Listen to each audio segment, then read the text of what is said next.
شخص قتل امه واخوه ومرات اخوه وطفلين كلهم في ليلة واحدة. ازاي بني ادم يقدر يعمل كده؟ ازاي الدم يتحول لتراب؟ وازاي العقل يوصل لدرجة القسوة دي؟ خليني احكي لك القصة من اولها، بس اوعى تقفل الفيديو عشان اللي جاي اغرب من الخيال.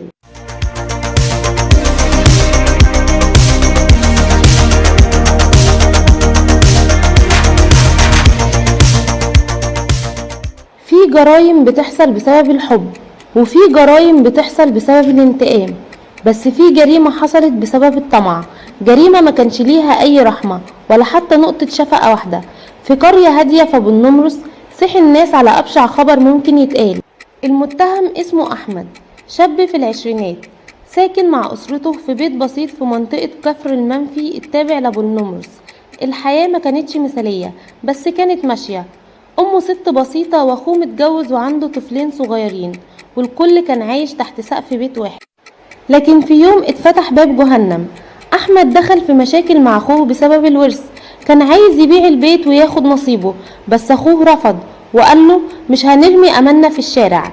ورد احمد كان سكات، لكن اللي محدش يعرفه ان السكوت ده كان بيخبي جريمة عمرها ما كانت على الباب.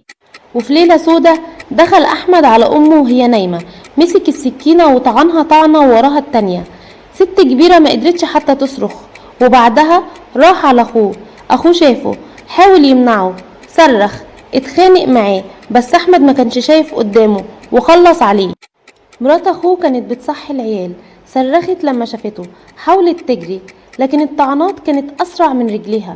الطفلين كانوا نايمين، خلص عليهم هما كمان وما صحيوش تاني. تفتكر ايه نوع الانسان اللي يقتل طفل؟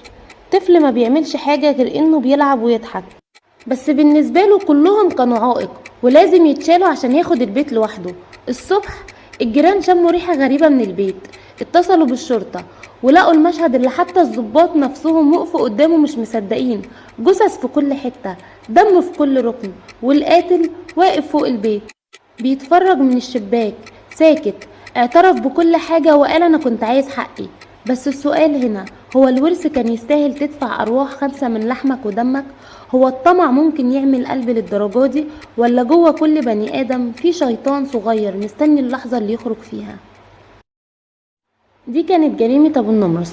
لو عجبتك القصة ما تنساش تعمل لايك واشتراك، واكتبلي في الكومنتات، هل تعتقد ان الطمع ممكن يحول الانسان لوحش، ولا في اسباب تانية ورا كل دم اتسفك؟